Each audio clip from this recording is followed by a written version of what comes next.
Nessa aula nós vamos falar dos vieses detectados pelas finanças comportamentais.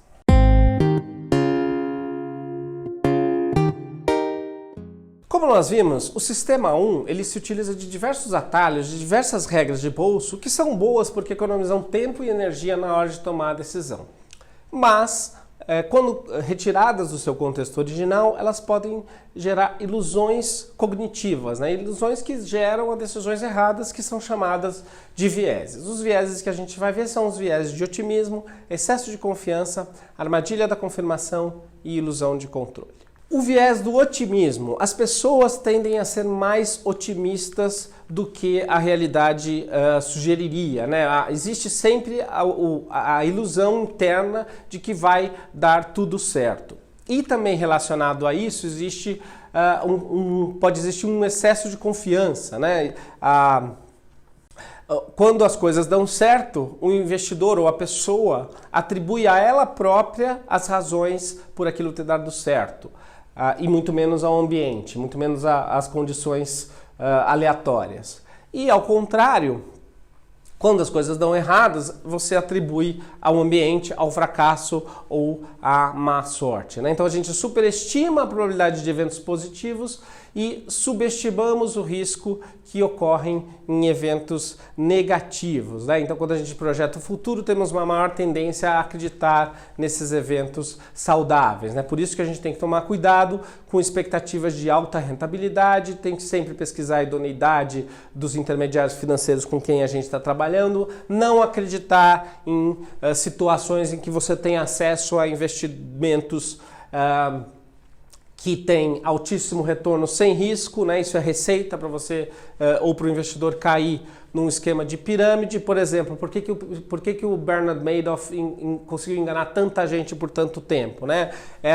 Ele tinha lá um hedge fund que na verdade era uma grande pirâmide, as pessoas só eram indicadas de boca a boca, né? Nem todo mundo podia investir naquele investimento, ele era super exclusivo e ele tinha um retorno perfeito, um retorno sem nenhum risco, todo mês tinha um ótimo retorno, né? Por que as pessoas acreditavam nisso?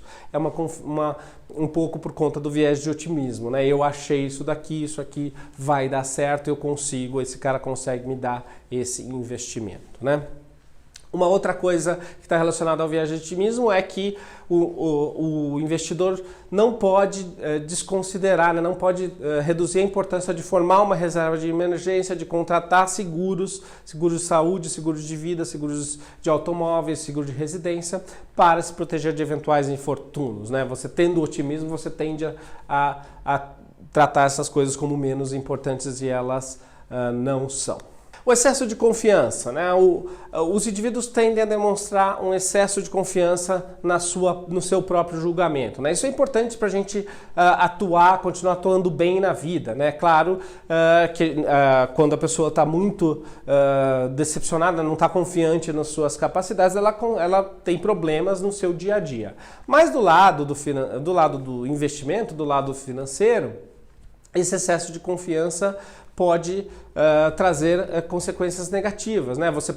Os investidores podem não diversificar adequadamente as suas aplicações, podem não questionar a sua própria competência e, portanto, tomar decisões de investimento erradas, né? Achar que são invencíveis. E muitas vezes, uma coisa que pode acontecer, às vezes acontece até com investidores profissionais, seguindo-se de uma sequência de ganhos, o investidor está com tanta autoconfiança que ele aumenta demasiadamente o risco, perde o controle do risco, e na hora que vem uma crise ele tem uma perda muito maior. Então o excesso de confiança também tem que ser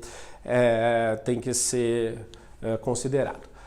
O exemplo interessante de overconfidence de um estudo da CVM realizado em 2006 é que 300 gestores de fundos foram questionados se eles estavam com desempenho acima ou abaixo da média, né? Esse é um exemplo, uma forma clássica de medir excesso de confiança. 74% da amostra consideraram que estavam acima da média, 26% abaixo. É lógico que existe uma impossibilidade estatística de que isso aconteça, né? Então realmente existe uma tendência humana provocada pelo sistema 1 de acreditar que está acima da média nas suas habilidades, e isso tem que ser sempre levado em consideração no planejamento financeiro. A armadilha da confirmação consiste no fato de que os indivíduos tendem a buscar informações confirmatórias para o que eles acham que é verdadeiro e desconsiderar as contrárias. Então, os investidores tendem a dar mais importância para as informações que confirmem a sua tese de investimento e desconsideram as informações que vão contra aquela tese de investimentos. Naturalmente, isso pode ser muito prejudicial ao desempenho, uma vez que muitas vezes você tem a possibilidade de detectar informações que desconstroem a sua tese e que você estaria interessado em investigar se você não tivesse esse viés de confirmação, né? O ser humano busca observar apenas as informações que confirmam a sua visão anterior. Muitos gestores de investimento têm por hábito criar um ambiente de discussões que incentive o questionamento produtivo das teses, no sentido de tentar exatamente quebrar esse viés da armadilha da confirmação. Então, ao ser questionado, o investidor tem que estar efetivamente sempre olhando mesmo para aquelas informações que são negativas, mesmo para as informações que são contrárias à sua própria tese. Por fim, o último viés é a ilusão de controle.